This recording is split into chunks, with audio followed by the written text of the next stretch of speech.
Let me tell you a little secret. Arrowroots are one of the most underestimated crops in Kenya. Most people think of them as just a breakfast food, boiled, served with tea, maybe with sweet potatoes on the side. But here's what most don't know. That humble tuber sitting on your plate could be the foundation of a thriving agribusiness empire. Yes, you heard me right. Today, I want us to talk about arrowroots, but not just how to plant them. I want us to go deeper into marketing strategies, value addition ideas, and how you can turn this crop into a steady, profitable business. But first, let me take you back to where it all begins, the soil. Close your eyes for a moment. Imagine walking along a riverbank early in the morning. The dew is still fresh on the leaves, the ground is soft, and in front of you, rows of arrowroot leaves sway gently in the breeze. That's how arrowroots were traditionally grown, in wet, fertile spots where nature did most of the irrigation work. Today, things have changed. Farmers have become more creative.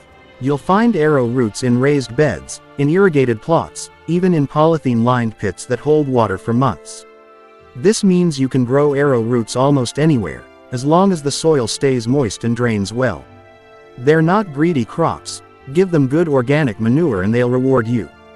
The maturity time, 6 to 8 months. But here's a tip: stagger your planting. That way, you harvest gradually and keep income flowing instead of waiting for one big payday. Alright, that's enough farm talk for now. Because while growing is important, selling is where the real story begins. Here's where many farmers miss it. They plant first and look for buyers later. By the time they harvest, they're rushing from market to market, trying to beat the next farmer to a sale. Let's flip that thinking. Before you plant a single sucker, ask yourself, who's going to buy my arrowroots? Think about this. Boarding schools feed hundreds of students every day, and they need filling, nutritious food. Hotels and restaurants are always looking for traditional breakfast options for their guests. Hospitals and wellness centers love arrowroots for their health benefits. And urban supermarkets, they'll stock them if you can supply clean, neatly packaged produce. Here's a true story. I know a farmer in Kiambu who never sets foot in the open market. Why?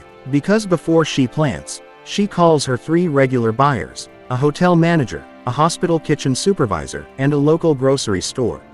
She asks how much they'll need 6 months from now, and plants exactly for that demand. By harvest time, every tuber is already sold. That's not luck, that's strategy. This is my favorite part: value addition. It's where you stop being just a farmer and become a brand. Let's break it down. 1.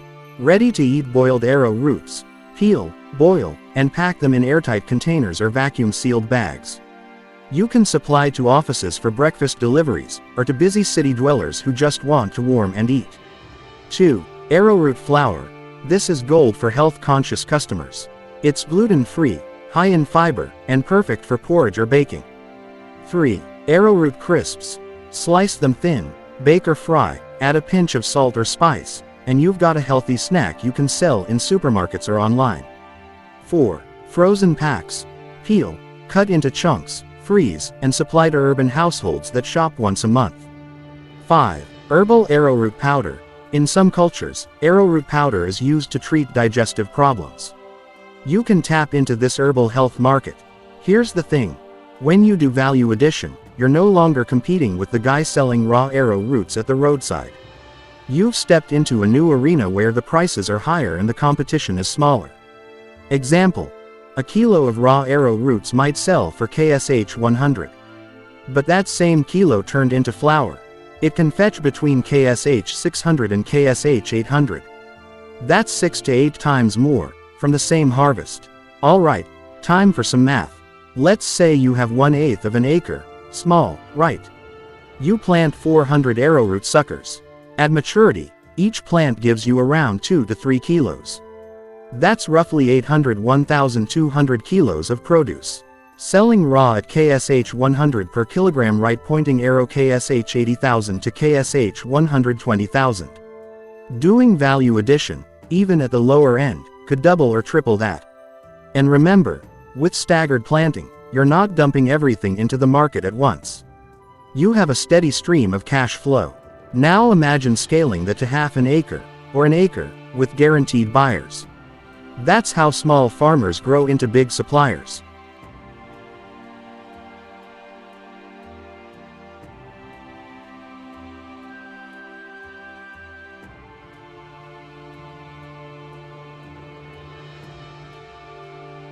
You don't need a huge budget to market Arrowroots, just smart moves.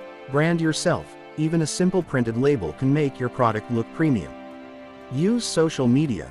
Post short videos of harvesting, boiling, or packaging. People trust farmers they can see. Free samples work wonders. Give a taste at local markets or to a few shop owners.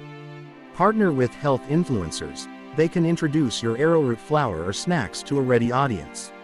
Show your story. People don't just buy food, they buy trust, health, and a story they can connect with. So, my friend, arrowroots are not just a crop. They're a door to consistent income, healthier communities, and a business you can grow year after year. Start small, but think big. Find your market, add value, and build a name people can trust. If you enjoyed this video, give it a thumbs up, share it with a farmer you know, and subscribe for more agribusiness ideas from me, Ouma, here at Farmshare Africa. Until next time, keep farming smart, and keep farming for profit.